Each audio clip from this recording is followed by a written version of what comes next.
Grab your broom and dustpan, Wargamers. Today we have a little bit of a mess to clean up here on the frontier between Albi and Tenebra.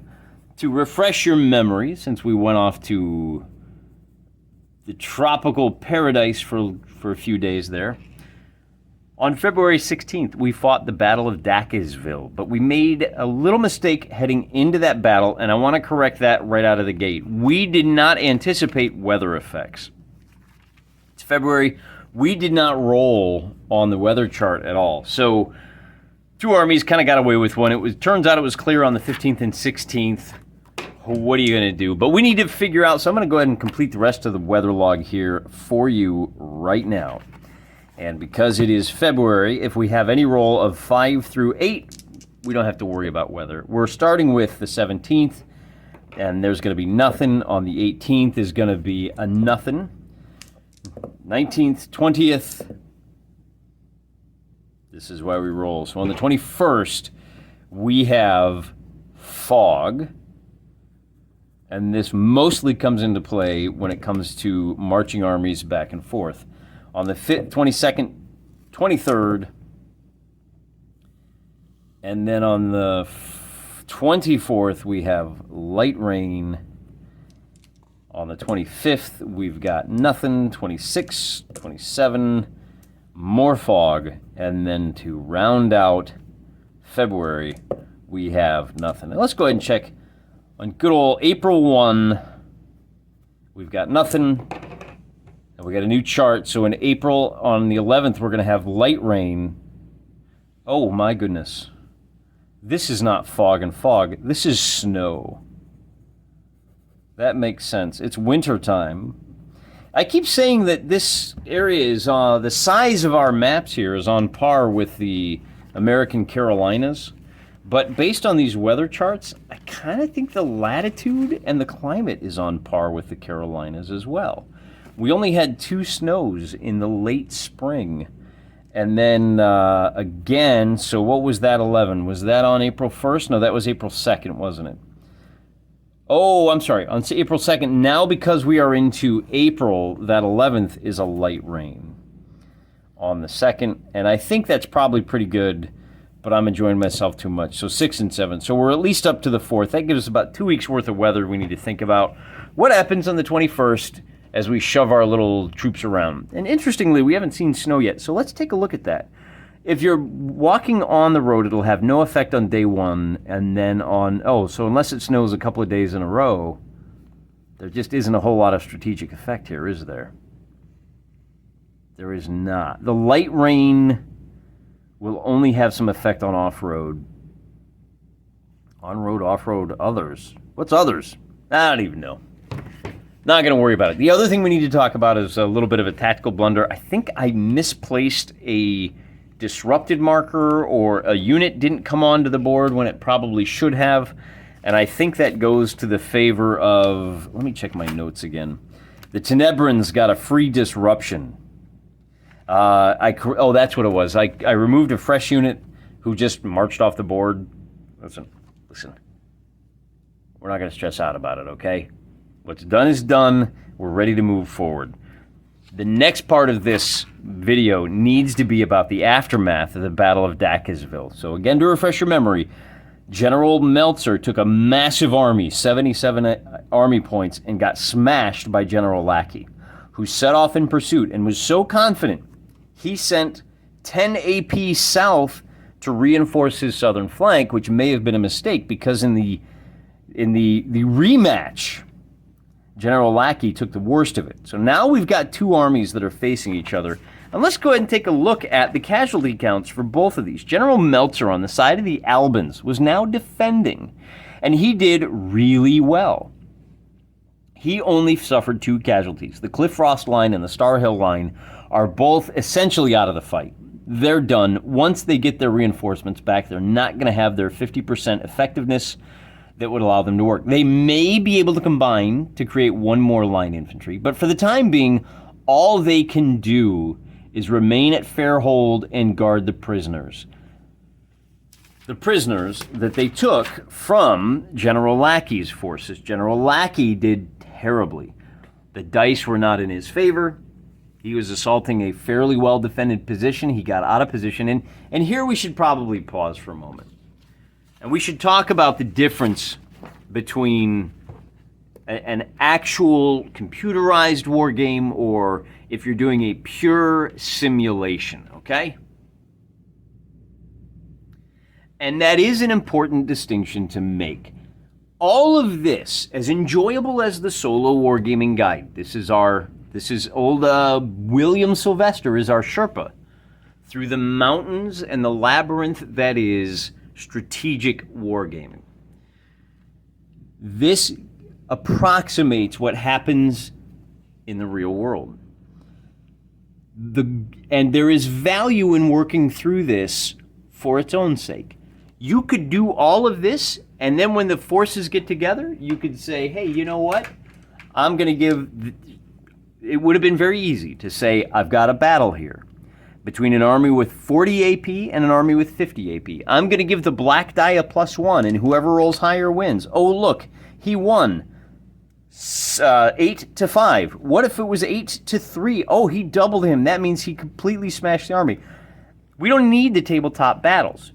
You don't need, but there's a difference between need and want. We are going through this exercise because we want to know what battles to set up for the miniatures. This is a miniature wargaming channel. And all of this is in service to putting a green felt mat on the ground and putting miniatures on that mat and launching a fight. So generally speaking, except where, my sympathies kind of lie with one side or the other, the tiebreaker in any even decision that isn't the dice is going to be, well, what would be most interesting for the battle? And to be honest, when we set up this Battle of Dhakasville, where our brilliant general lackey has found himself in a situation where he is facing a fair fight against an entrenched foe, the smart thing for General Lackey to do would have been to punt. Nope, I'm outie. I ain't fighting this fight. I don't like this. And he pulls back and he looks for better ground. Ultimately, that's probably the smarter play if you're looking to make this experience as authentic as possible. What I have posited is that once you set up this battlefield and you establish north and that Lackey is coming from this side, he's only got so much freedom of movement, and now he's got these units are kind of hanging high and dry. If he now pulls back, there's going to be some pursuit, and he's going to have to go through the normal end of battle sequence, which he has far less control over. So fundamentally, I'm okay with the fact that the better general here, or at least the one, these are named after our commenters, right? Lackey is one of our commenters, so is Meltzer. Within the context of the game, the guy that we've named after those commenters is really good. He's very competent. And we've departed from these rules. In these rules, your commander competency level plays a very different effect. For us on the tabletop, all it does is it affects who's got the initiative, who's going to be the actual attacker. Just because Meltzer here is defending his home turf doesn't mean he's the defender from a tactical standpoint. He might have been attacking, he might have decided, hey, I've got good position. I'm going to be the attacker if he'd won the initiative roll, and I'm going to be the one driving the action at General Lackey. That wasn't the case, but it could be, right? So here's an example. When it comes to a melee, if you're not doing the full-blown miniature war game, hey, what is your commander competency level? If you've got a disrupted unit, they'll rally on, in the case of General Lackey, a 6 means that units will rally on a 3 to 6, where they'll only rally, they won't rally for General Meltzer, who's got a commander competency rating of 2, right? What happens to stragglers? What's the reaction to 3 to 1 odds? What's he going to do? Is he going to flee or not? So we have used the CCR for something not really intended by William Sylvester, which is fine. All of that is a long-winded explanation for pointing out, you know, we deal with some Monday morning quarterbacking here on the channel. There's some Monday morning quarterbacks out there whom I appreciate. Your thoughts and contributions are fantastic. They help steer things in directions that I did not anticipate. And if you were standing over the table as a referee, you might have said, hey, you know, why are you taking that unit off the table? I'd go, oh, gee, I don't know. I wasn't thinking. Okay, yeah, I'm glad you pointed it out. Anyway, long story short, that's where we're at as far as the battle goes. General Meltzer and General Lackey fought. General Lackey came up short today for strategic reasons. Hey, it happens. And General Lackey's force has now been largely decimated. He lost 1,800 prisoners. Well, first of all, what happened is he lost 4 units straight up destroyed, and then he had a unit that was pinned, and I think he had a couple of disruptions in there as well. Long story short, he had a lot of his forces were cut down on the battlefield, and then we needed to figure out what happens post-battle. And on this side, we need to take a look at a couple of factors. He has a reasonable cavalry screen surviving. He has 2 half-strength heavy infantry, and he has, I think, he's got 2 half-strength, no, that's grenadiers, where are they? Oh, he's got 1 dragoon and 1 battered dragoon. So between that, then we have to look at who's got the edge. So you've got 2 heavy and 1 light, and really the heavy are not suited for long-range combat operations, but we'll give him some credit. He's got some horsey boys that can keep the surviving light infantry of the Albans at bay. And for their part, the Albans have 2 half-strength dragoons. So what I did is I gave them a slight edge. They have a reasonable screen, but they are facing some pursuit. And then they are in some disorder. About a quarter of their stands were destroyed or disrupted.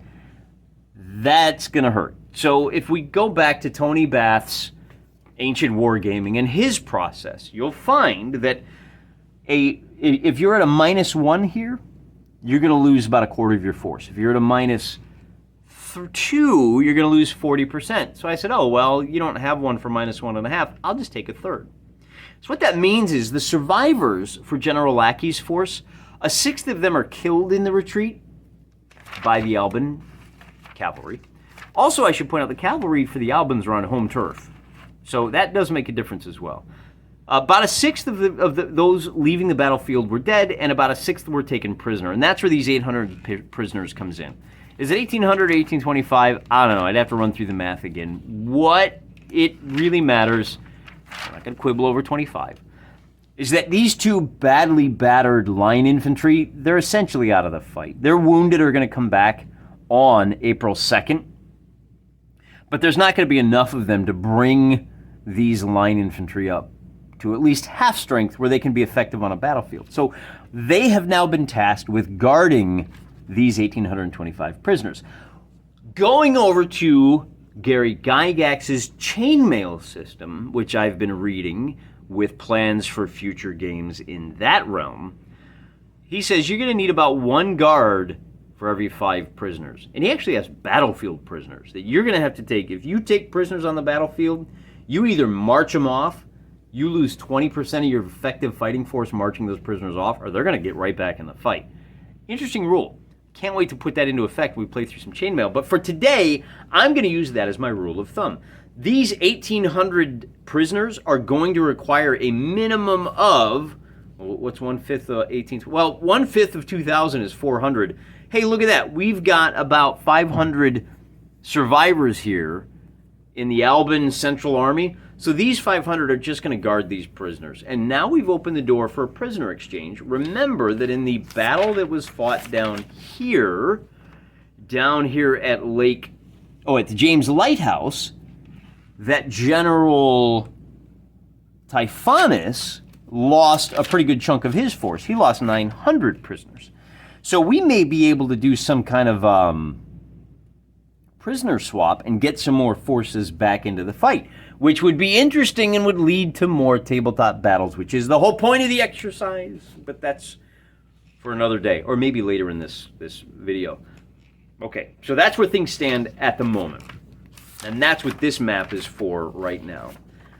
Is I've got, just on the northern front, I've got General Meltzer holding his ground, reorganizing. In fact, on the 17th, that's kind of where we're at. You've got two equal forces. Let's take a look at the rosters that are facing each other now across that battlefield.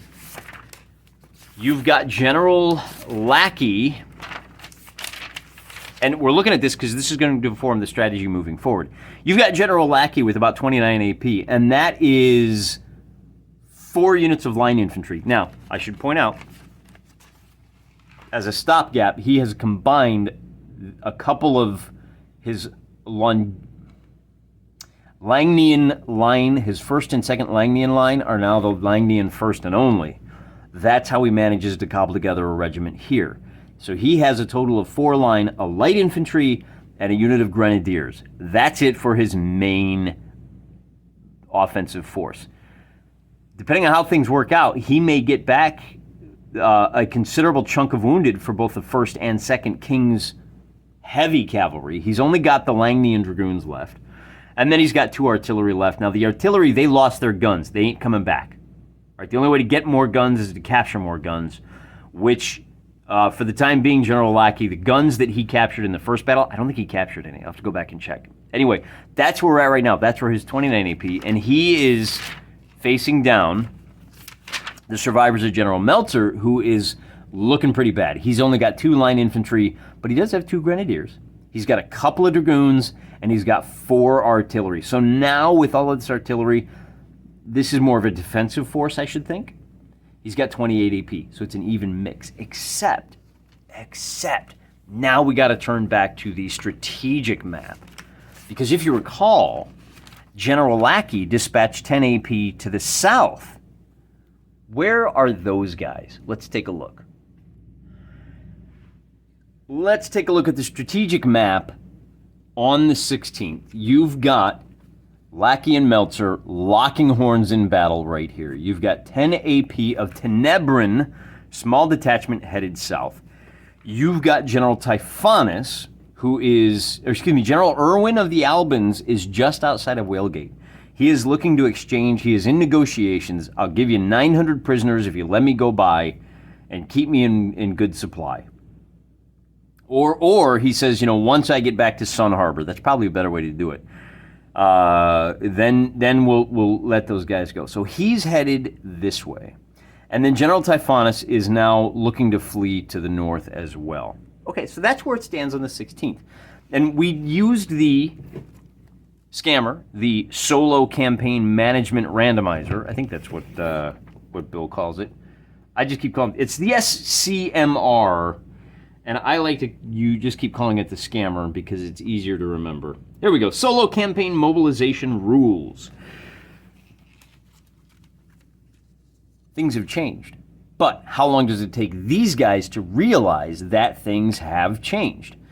I would say, now if we measure this out, 1 inch equals 20 miles, so we are looking at about 80 miles between Whalegate and Grand Point, which is the fulcrum of the war, and then about another 20, it's about 120 miles. So if you assume, using the standard movement rates, a cavalry regiment can move 25 miles a day. I like to give my messengers, because it's not a full regiment. You know how it is when you have to get a room full of people together to do something. It always takes longer. One guy can hop on a horse and ride for 8 hours. He can cover a lot more ground. So we'll call it about 40 miles. We'll say it's going to take about 3 days for Ward to get down here. That means it's going to be about the 20th before the guys down here even know what happened. So we got to give this detachment another couple of days. Well, wait a minute. No, because now we're shoving things around. Typhonus is going to reach right here on the 21st. So I guess this detachment, they're probably going to meet somewhere right about here on, 16, and they're moving at the speed of infantry, which is 3/4 minute, 17, 18, and I guess, yeah, pretty much right about here is where that detachment is going to meet General Typhonus. So let's switch to a nice fresh sheet, and it's going to be right about here is where Typhonus connects, and now he's got those 10 extra AP. The question is going to be, do those 10 AP now have to march all the way back north, or how do we deal with that? So we'll put them right here on the, or about the 20th. So here we are on 2/20. And then the other question is going to be, after 4 days of hard marching across this unimproved road, how far will General Irwin make it? He was just outside. And depending on what happens with this army, General Irwin will have to come up with something new. Now, he was marching back to Sun Harbor to lick his wounds, but, you know, he won the battle. So how many wounds do you really have to lick there, General? In good weather, on bad roads, you're only moving 10 miles a day. So that means General Irwin is going to be right here when he gets word that there was a great victory up here. And now he's kicking himself for not hanging out and maybe even investing Whalegate and drawing Typhonus into another war. That detachment, let's take a look here. That detachment of 10 AP brings General Typhonus up to 39 versus Irwin's 38. So there's 38 AP, and now General Typhonus has 39 AP, and now you've got 2 even fights. So do we just repeat the battles? That's where we have to turn to our solo campaign mobilization rules to help us decide. 3 strategies need to be developed for both Typhonus and Irwin. And in each case, you basically have 3 choices. One choice is going to be go after the other guy for round 2, the Thrilla in Imaginations Manila. The second choice is going to be, you know what, just take Whalegate. Typhonus, you defend it, don't let Irwin move. General Irwin, just go lay siege to it, right? And that'll either keep him pinned, or if he's headed this way, what are you going to do? You're going to turn around and break the siege? The third thing to do is to say, look, leave a chunk of your force here, and both generals have this as an option. Leave about 2/3 of your force here, break a third off, and send them up to reinforce, because remember, Grand Point is the main goal of this war. So we got to roll for each of these guys. And it's important when you're going through the solo wargaming guide, develop those 3 strategies first before you roll for either guy. Because what you don't want to do is roll and figure out what one of them is going to do and go, okay, now that I know what he's going to do, how is he going to react? No. They're developing independent strategies. And once you, now, and the great part about this is you essentially have, if we kind of game theory this out, we now have 9 possibilities based on whether one side holds or there's the reinforce, and then you've got the go for the city. Right? And so depending on if you've got a hold, they're just going to stare at each other. They're going to look like these, well, here, what are the names again? This is why we take good notes. General Greenwood and General Semperatus, they're going to arrive on the 22nd.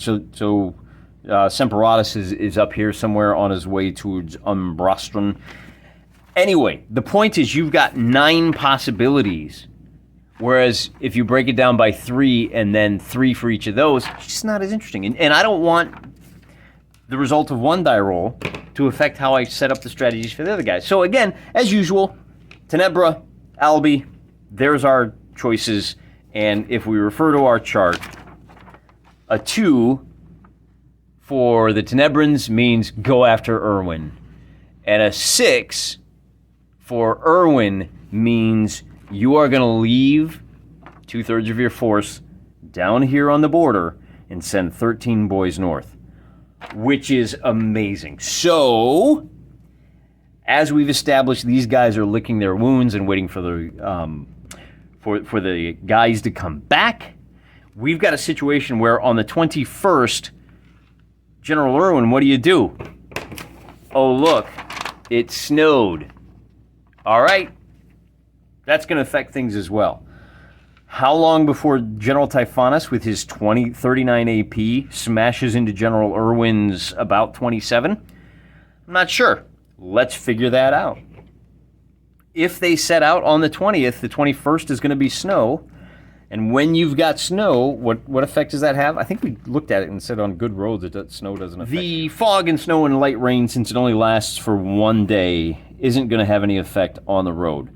The snow will slow you down. You're only going to be able to move at 3/4 speed if you're off-road, which I think is going to happen. General Irwin is going to want to send his detachment 30 miles to here. And if they leave on the 21st, they're going to be snowbound that first day. So moving off-road, you can only move, and here's the way the math works. Off-road, you only move 10 miles a day, so that's a 3-day hike. I just realized if I stick to the road, we're looking at, that's about an inch and a little more, and then about an inch and a half either way. So even if it's a little slower, particularly in situations like this, and that may be what we do with General Typhonus.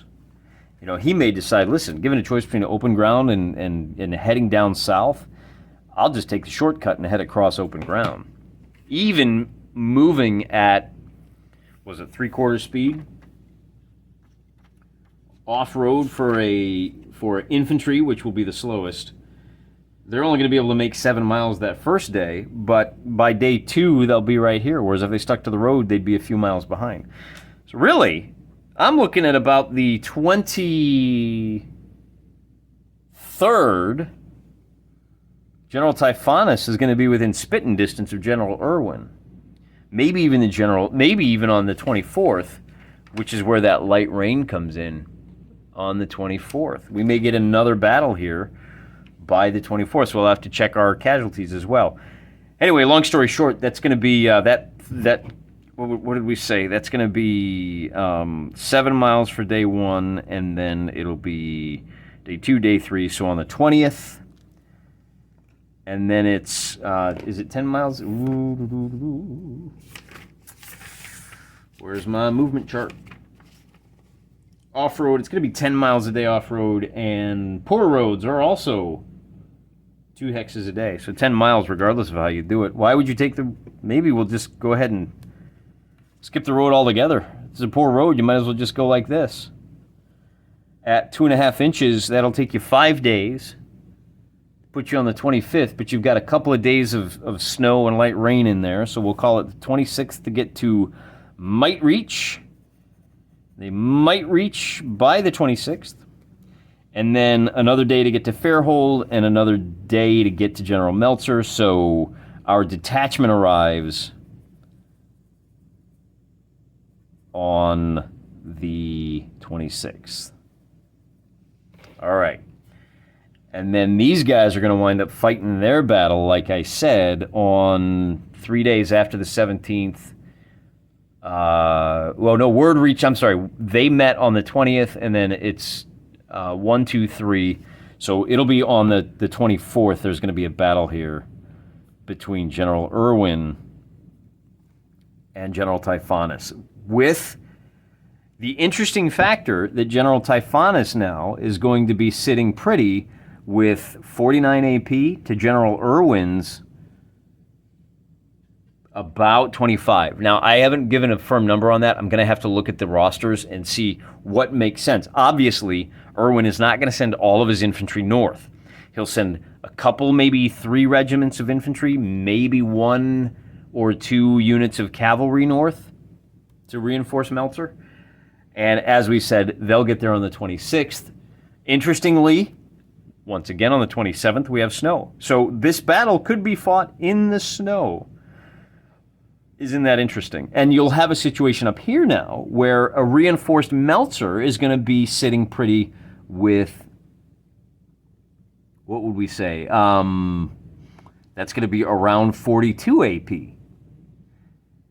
And that's a story for another day. I think first thing we need to do is figure out what happens on the 20th. And as I said, we'll update up here where Greenwood is still sitting up here at Thornhold, and General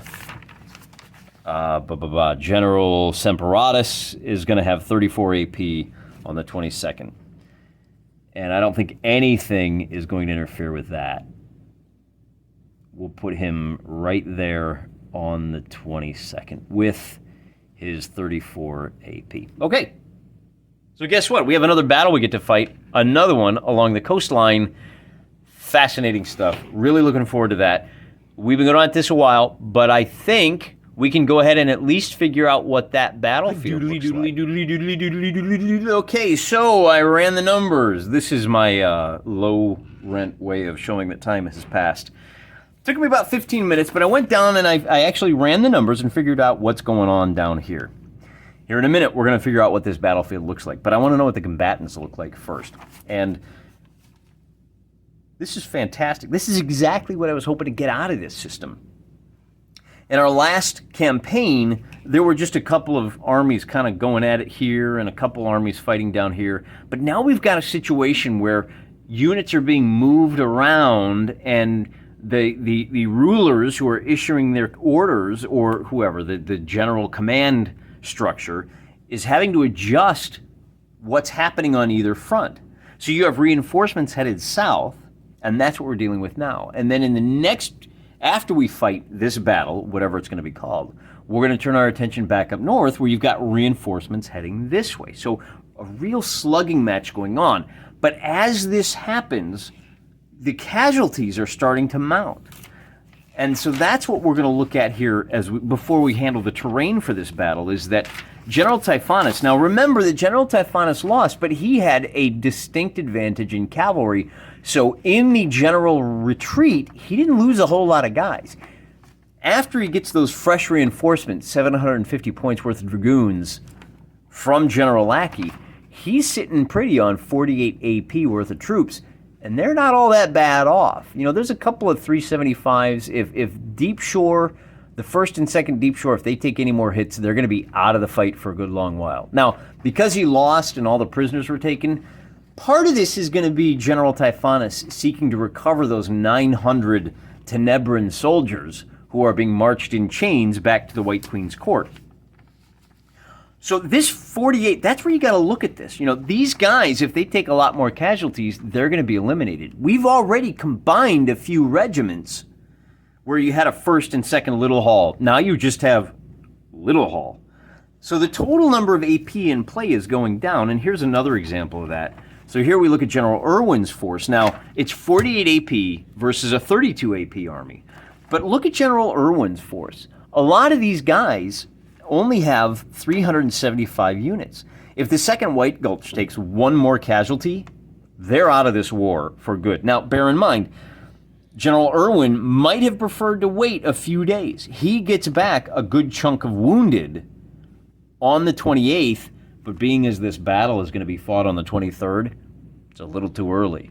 So they still might be able to be effective in the aftermath. They might have to retreat behind Sun Harbor, let Sun Harbor go under siege, and then get those guys back and try to break the siege with the healed guys. But, you know, for right now, the only fresh troops they got, General Irwin has, is, why is General Irwin so battered?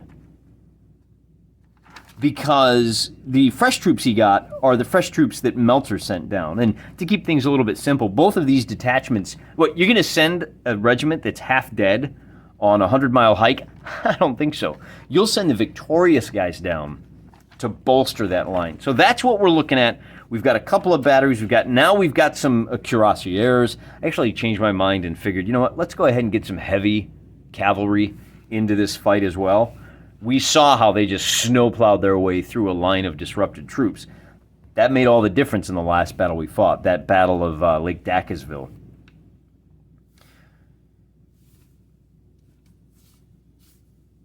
At any rate, he sent all of his fresh units, most of his fresh units north. I'm sorry, the fresh units over here are because Lackey sent those down. At any rate, we got to figure out. So we're looking at 32 AP versus 48 AP. We're going to give our breakpoints probably at 5 and 4 units. They're the defenders. Maybe we'll give them a bonus of 1.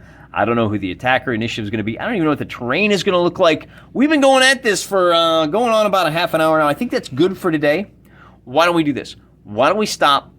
Why don't we break down, and we'll come back in a couple of days, and we'll set up this next battle. Because the other thing you need to figure out is what the terrain item is going to be and what we're going to call this battle. And I've got a lot of great commenters who have come on in the last month. So one of you guys, we're going to name a village or a stream or a river or something after you, and that's going to be your battle. Anyway, look for that in a couple of days. Till then, I'm praying for you.